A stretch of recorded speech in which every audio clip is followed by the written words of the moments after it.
Hans Zimmer is a German film score composer and record producer. His works include The Lion King, for which he had won the Academy Award for Best Original Score in 1995, the Pirates of the Caribbean series, The Gladiator, The Last Samurai, and the Dark Knight trilogy, to name a few. He is currently head of the film music division at DreamWorks Studios and collaborates with various composers through Remote Control Productions, the company he founded. His workspace consists of an enormous range of mixers, keyboards, synthesizers, and other post-production equipment. Zimmer started his musical journey with the piano at a tender age. He took piano lessons but disliked its formal discipline.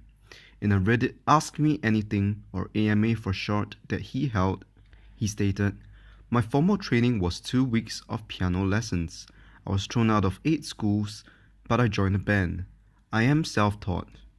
But I've always heard music in my head, and I'm a child of the 20th century.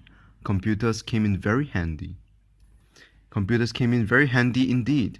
The legendary composer is very well versed with synthesizers, playing it back then with the Buggles, whom he programmed and performed with on their 1980 album, The Age of Plastic. Here he is dressed in full black leather. Never knew an old man could have been so funky back then.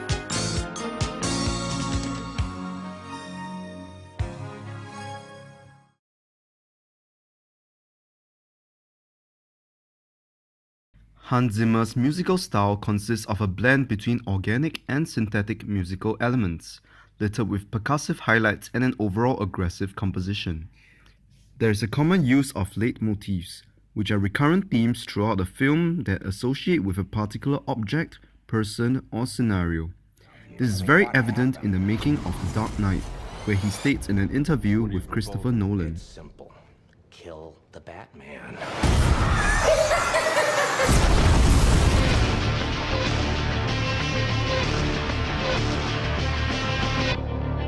The key new musical element for the Dark Knight was always going to have to be the sound of the Joker. Hans and I talked about it very early on, and I would send him stills and little shots of what Heath was doing to try and give him a feel of it. I didn't want to write a summer blockbuster, happy, indulgent score. I wanted something that was truly provocative and people could truly hate. I was trying to get it down to the most minimal thing that could say exactly what I wanted to say, so that whenever you would only hear a hint, I mean, you can hear a second of this thing, and you know the Joker is, lurking somewhere. As we can see, Hans is very conscious on making the music based on the character's personality and motivations, making the leitmotifs instantly recognizable when heard. Another common trait would be the use of ostinatos. These are repetitive phrases that are played continuously or in loop. In the film Dunkirk, Hans Zimmer starts off with the sound of ticking. And that's common with the visionary's work.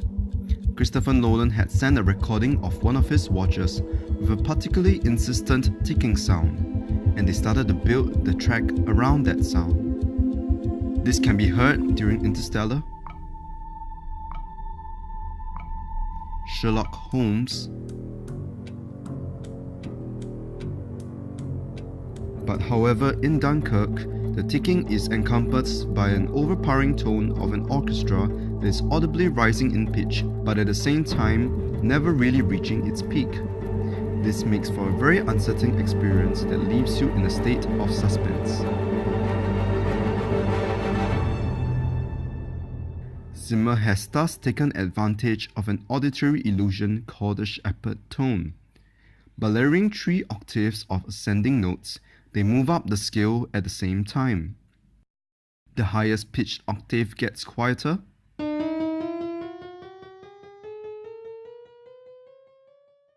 the middle pitch remains loud and clear,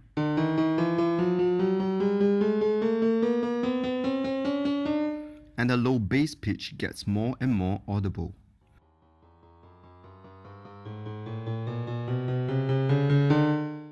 Connecting this simple layer of notes into loops creates a scale going towards infinity.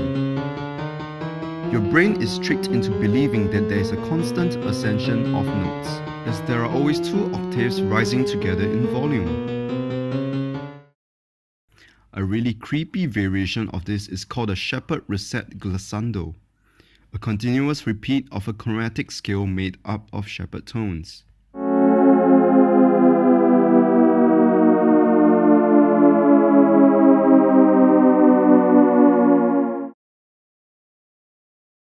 This audio illusion is used extensively in music as well, such as in Pink Floyd,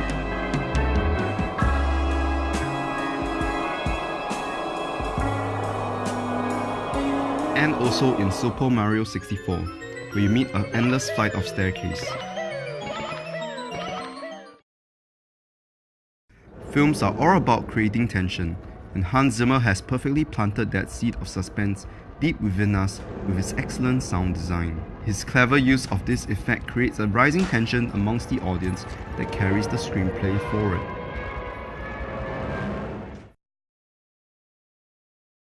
Before Hans Zimmer, film music were often very categorized. Superhero theme songs,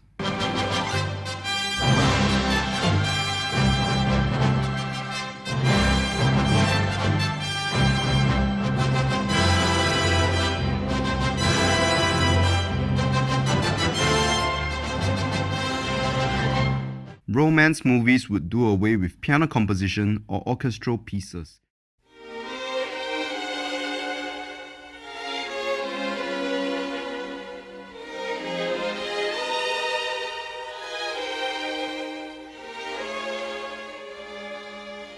Why do I do just as you say?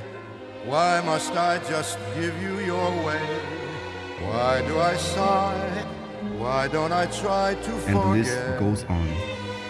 Nobody would have thought to blend the two, but alas, Zimmer spearheaded into uncharted territory, with his synthesizer skills and orchestral knowledge, harmonized acoustic and electronic.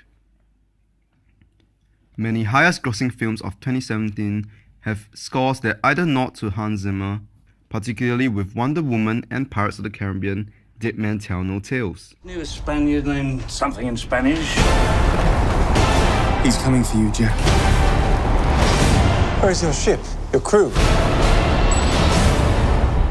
Your pants? Jack! Move!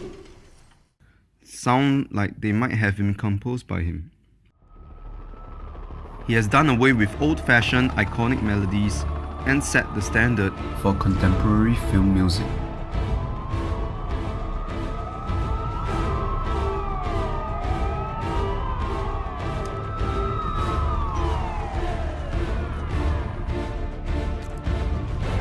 A generic concoction of drum thumping, brass blaring, and string chopping that typifies Zimmer's collaborations with Nolan, leading to generic scores of Mad Max, Transformers, Terminator Genesis, Captain America Winter Soldier, and many more. There is also the widespread use of his scores in the temporary soundtrack, otherwise known as temp-tracks. But the far more pervasive effect is that now, most blockbusters are temped with each other's scores. So they kind of sound like each other, but just within legal limits.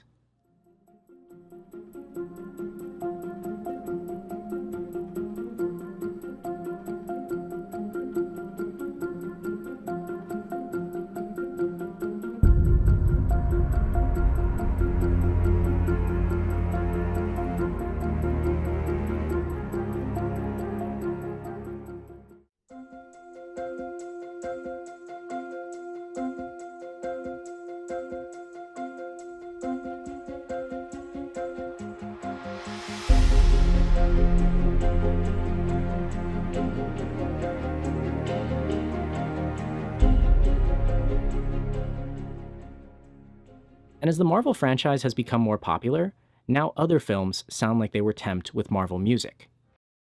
Their films are edited and envisioned with before a composer gets hired.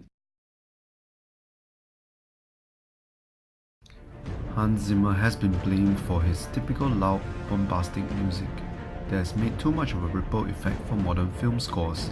However, I personally feel that he paved the way for the advancement of film music and it is left for other composers to further break new ground, ultimately to enhance the storytelling experience.